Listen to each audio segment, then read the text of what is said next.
श्री गणेश दत्त गुरुभ्यो नमः।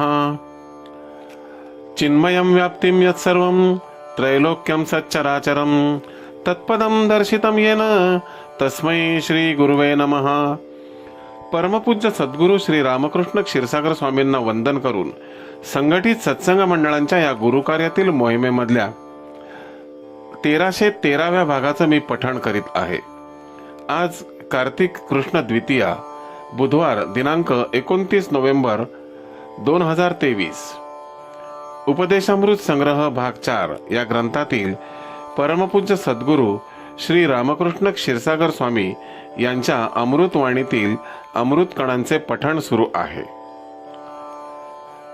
प्रश्न आहे, माझी तब्येत एकदम चांगली आहे व मला कोणत्याही आधाराची आवश्यकता काय? या प्रश्नाच्या उत्तरार्धात परमपूज्य सद्गुरू श्री रामकृष्ण क्षीरसागर स्वामी आपल्या प्रासादिक वाणीतून खुलासा करतात। जेव्हा तरुण मनुष्य आपोआप चांगला वागायला लागतो त्याच्या मागे पुष्कळ कारणं असतात।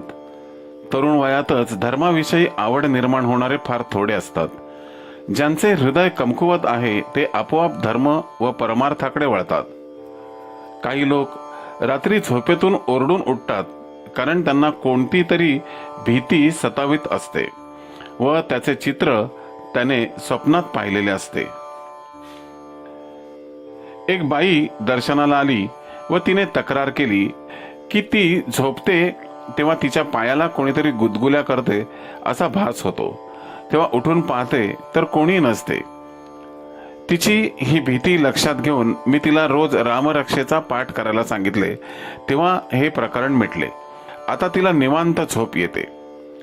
आपण घरामध्ये रेडिओ, टीव्ही कशासाठी पाहतो? जेव्हा तुम्हाला एकटेपणा वाटू लागतो, कंटाळा येतो म्हणून आपण हे लावतो व तिथे मन गुंतवण्याचा प्रयत्न करतो। आपण घरात एकटे नाही, कोणीतरी सोबत आहे असे वाटते। जर तुम्हाला अशी भीती वाटत असेल तर आमच्या पुढे खरं बोलायला काहीच हरकत नाही। जर सुखाने जगण्याची अपेक्षा असेल तर कुठेतरी मन मोकळं करावं लागतं, मनावरचा भार हलका करावा लागतो। ह्यासाठी सद्गुरूंचा सत्संग आवश्यक आहे, त्यामुळे मनाला आधार मिळतो। मी म्हणणारे कितीही बहादूर लोक जेव्हा छातीत कळ येते तेव्हा एकदम नरम पडतात व देवांची प्रार्थना करायला लागतात। तेव्हा कोणीही जीवनात गमजा मारू नये। आपल्याला योग्य व श्रेष्ठ गुरुची आवश्यकता असते। कोणीही गर्व करू नये व नम्रतेने वागावे। पुढील प्रश्न आहे, आत्मविश्वास जागृत कसा करावा? परमपूज्य महाराजांनी खुलासा केला की मनुष्य घाबरतो का? कारण त्याने स्वतः मधला विश्वास गमावलेला असतो। आम्ही जेव्हा भक्तांची तक्रार ऐकून मार्गदर्शन करतो तेव्हा त्यांच्या सर्व शंकांचं निरसन करतो, त्यांचे मन साफ व निसंशय करतो। जर भक्तांची तयारी असेल तर उपासनाही सांगतो। समजदार भक्त अशा रीतीने वागल्यास गमावलेला आत्मविश्वास पुन्हा जागृत होतो। मनुष्याचा स्वभाव कसा बनतो हे पाहणं आवश्यक आहे। कुठल्या नक्षत्रावर जन्म झालेला आहे हे पाहावे लागते। त्या नक्षत्रांचे गुण त्या व्यक्तीमध्ये येणारच। मघा, व्यतिपात, विशाखा, रेवती ही नक्षत्रे वाईट आहेत। विशाखा नक्षत्रावर जन्मलेली माणसं कितीही सरळ बोलत असली तरी ते सामान्य लोकांना टोचणीच वाटणार, कधीही सरळ बोलणे वाटणार नाही। विज्ञान किती पुढे गेले तरी त्याला मर्यादा आहेत। अमुक माणसांचा स्वभाव असाच का या बाबतीत काहीच खुलासा देऊ शकत नाही।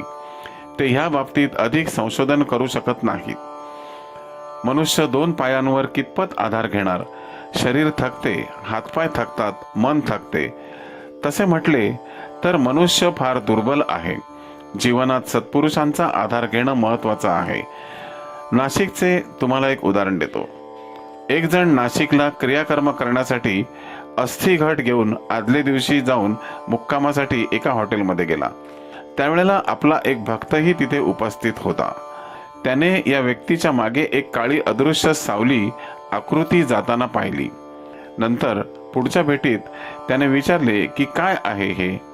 ह्या वाईट व अघोरी गोष्टी देवांच्या शक्तीशिवाय स्थिर राहू शकत नाहीत। जेव्हा तुम्ही तुमच्या खोलीत एकटे बसलेले असता तेव्हा तुम्हाला काय वाटतं? तुम्ही खोलीत एकटेच असता काय? त्यावेळी कैक अदृश्य शक्ती तिथे वावरत असतात. हे तुम्ही पाहू शकत नाहीत, परंतु आम्ही ते पाहू शकतो. कोणीही भ्रमात राहू नका. कुंडलीत काय असावे त्याच्यावर मनुष्यात कोणते गुण सुप्त अवस्थेत आहेत हे लक्षात येते. कुंडली कागदावर लिहिलेली असते, परंतु ते गुण माणसात अंतर्भूत असतात आणि नाही ते बरोबर आम्ही ओळखतो. रोज ईश्वर चिंतन करावे, त्यांची सत्ता मानावी. हे जरी केले तर पुष्कळ होईल असे मला वाटते. त्यामुळे मनाला एक प्रकारचा आधार मिळतो. मनुष्य ज्या स्थितीत जन्माला येतो त्या स्थितीत तो जातो. तो स्वतःहून स्वतःच्या कुंडलीत काहीही बदल करू शकत नाही. मनुष्याचा जन्म जर विशाखा नक्षत्रावर झाला असेल तर शिव्यांशिवाय एक वाक्यही तो बोलू शकणार नाही. त्याने आमच्याकडे येऊन मार्गदर्शन घ्यावे. स्वभावावरही उपाय आहेत. मनुष्य स्वतःच्या स्वभावात थोडा तरी बदल करू शकतो. ज्या कोणाला अनामिक भीती वाटते, आत्मविश्वास गमावल्यासारखा वाटत असेल, त्याने अवश्य मार्गदर्शन घ्यावे. आत्मविश्वास गमावणे यात देवाचा दोष नसतो. आपणच अगोदर जी कर्मे करून ठेवलेली असतात ती आपल्याला भोवतात, त्रास देतात. जीवनात नेहमी सौख्य ठेवावे. जितके आनंदी राहता येईल तितके राहावे.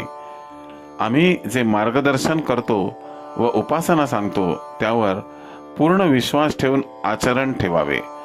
हळूहळू आत्मविश्वास जागृत होतो.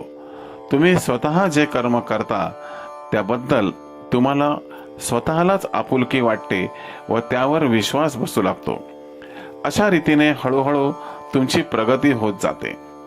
एकदा आत्मविश्वास जागृत झाल्यावर मनुष्य झपाट्याने प्रगती करू शकतो. श्री गुरुदेव दत्त. आजचे हे आशीर्वाद पठण परमपूज्य सद्गुरू श्री रामकृष्ण क्षीरसागर स्वामींच्या चरणी सादर अर्पण. गुरुबंधू आणि भगिनीनो, या पुढील अमृतकणासाठी पुन्हा भेटूया उद्या सकाळी 6 वाजता. श्री गुरुदेव दत्त.